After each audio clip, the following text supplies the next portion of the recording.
Hello everyone, I'm Professor William Watkin and I'm going to talk to you today first of all about Grenfell Tower. It's just over a year ago that the Grenfell Tower Fire took place, and this week there's been a lot of activity around the Grenfell Tower because of the 3-day inquiry and because also the publishing of Andrew O'Hagan's 60,000 word book long read taking up the entirety of the London Review of Books, which has been quite controversial in its placing the blame primarily on the fire service, trying to exonerate the Kensington Council and tries to suggest that not only mainstream media but also residents groups went out of their way to sort of skew the debate around Grenfell in those first few hours and days after the tragedy to make it look like the Grenfell Tower was the fault of the greed and cronyism of Kensington Council and property developers, and not simply, I don't know, an act of God, or indeed, as he suggests, the result of negligence on the part of the fire service in terms of their response. Now, before we get on to that inflammatory material, let's just do a little bit of a fact check so that we can remind ourselves. So just over a year ago, Grenfell Tower in West London, in the Kensington borough of Kensington, probably one of the richest places in the world, caught fire. The fire spread rapidly up the side of the building, more rapidly than anyone had ever witnessed before. Ultimately 72 people were killed as the tower caught fire, and at least a couple of hundred residents were left homeless subsequent to that. The tower itself was built in 1970, but in around 2011, I believe it was, it went through an extensive and expensive refurbishment programme. During that refurbishment programme, a cladding was added to the outside of the building to sort of basically transform the aesthetic impact of that building from one of those kind of very familiar 1970s pebble-dashed looking towers that any of us who've lived in London for a period of time know very well and are generally thought of as ugly, although I don't necessarily think they are, to something that looks much more akin to the sort of Canary Wharf 21st century vision of London, which is what Grenfell looked like after the refurbishment programme. The refurbishment programme also led to improvements inside the building, but according to residents group and based up on quite a lot of evidence, it failed to fully upgrade the fire safety measures necessary for the tower in terms of fire doors and other elements, and this was the cause of residents' complaints repeatedly to the local council from 2011, I believe it was, to the present day, leading to a good deal of animosity between residents groups, the council and the developers, and a feeling amongst the residents groups at least that their concerns were not taken into consideration because primarily they were poor and powerless, and so they were generally ignored. The fire was set off by a faulty appliance on the 4th floor. It spread up the side of the building with incredible rapidity for apparently two clear reasons. The first of this is that the cladding that was attached to the building, which was relatively fire resistant, was replaced by a slightly cheaper version of the cladding to cut costs, and the second version of the cladding had an internal core that was flammable, not fire resistant, and this is not the first fire that has been caused due to the application of this cladding. The second issue was that the cladding itself, attached to the side of the building, produced a gap between the cladding and the side of the building, acting as a kind of flue or chimney, sucking up fire and air up the side of the building, meaning that the fire spread up the sides of the building very, very rapidly. There's also a suggestion that it was a very hot night and therefore windows were open with curtains flapping out, and those curtains were adding to the conflagration. I'm not sure how significant that is. What we do know is that the rapidity of the spread of the fire at the outside of the building made null and void the standard procedure as to what to do if your building catches fire. And that is, according to the ex-chief fire officer, in 99% of all cases you stay in your flat, because each flat is built as a fireproof box within a fireproofed box, which is the tower, and therefore is the safest place to be until fire engines deal with those to deal with the fire. The problem with Grenfell is, first of all, the spread of the fire was up the outside of the building so rapidly that it kind of rendered null and void the fireproof box idea, and it also appears to be that internal to the building, the fire doors in some instances, significantly though, were not fit for purpose. They haven't been upgraded, and therefore the fire spread internally as well. So the refurbishment of the building led to the spread of the fire up the side of the building and also through the middle of the building in such a way as the standard advice that the fire service would have given to residents, which is stay put, which is still the standard advice after the fire, was actually the wrong advice. In that sense, then, it seems to be Andrew O'Hagan's argument is that the fire service were to blame. This seems to be deeply unfair. Subsequent to the fire,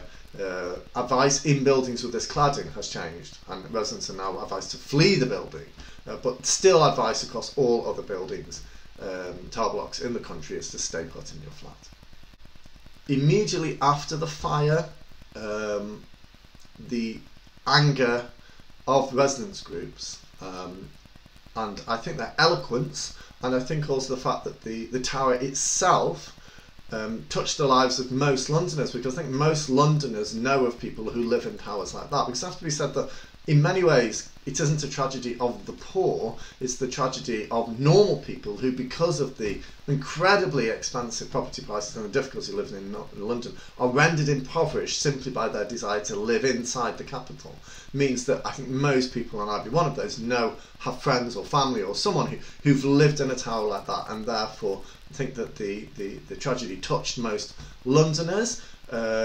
I also think, and during that time there were accusations against the local council and also the property developers, accusing them of being murderers, and I think this had a very emotive effect. Subsequent to that, the Prime Minister's failure to turn up on site and deal with the issue, compared with, for example, Corbyn's arrival or David Lammy's arrival, and their understanding of what the significance of this fire was for ordinary Londoners, led to an association between the sort of tarnished reputation of Kensington Council, which is a Tory council, the government, which is a Tory government, and the general feeling of austerity, which is impacted very heavily on the not very well off of London, compared with the profiteering of refurbishments of tower blocks in the capital, so as to increase the equity value of property held by the council, led to people being, I think, extremely angry and seeing a clear sort of moral failure of the government to understand the issues of ordinary Londoners. Subsequent to that, also the treatment of the survivors was very poor. The rehousing of the survivors remains a complicated and controversial issue and has not been fully resolved a year later, with many people being forced to leave the capital to be rehoused elsewhere, sometimes hundreds of miles away from their friends and family, whilst we all know that there is a huge number of property left empty in that council, in that borough, and around London, due to the investors using property as a property portfolio rather than as a residence where they would actually live, so that arguments that we couldn't find housing for the survivors seemed to be somewhat hypocritical, if not dishonest. Finally, I suppose there are at least 100 other towers in the UK alone with this cladding on it, and the status of those resident status of those buildings remains unresolved, meaning that many people feel that they're living in tinderboxes that are just waiting to go off. And again, the excuse given that it's too expensive to replace the cladding leads, I think, many people to raise an eyebrow, because they understand that the equity benefits of putting the cladding on the building were so immense, otherwise the cladding wouldn't have been put on the building, meaning that those people, landlords and councils, and all who say it's too expensive, are in actual fact not telling the truth, because they've benefited immensely from the development of those properties and turning them into more valuable equity, which, as we all know, certainly in our cities in the UK, particularly in the South East, can be extremely valuable investment. So the facts of the case are there. What's happened recently? Okay, it was the year anniversary of Grenfell Tower disaster last week. In the same week, Andrew O'Hagan, the journalist, published a 60,000 word long analysis of the fire, This analysis was published in full by the London Review of Books. Many people think this was a miscalculation on their part. O'Hagan's narrative, which is supposedly based on finding the facts behind the fake news story of the Grenfell Tower disaster, in actual fact seems to be an entirely partial or very partial account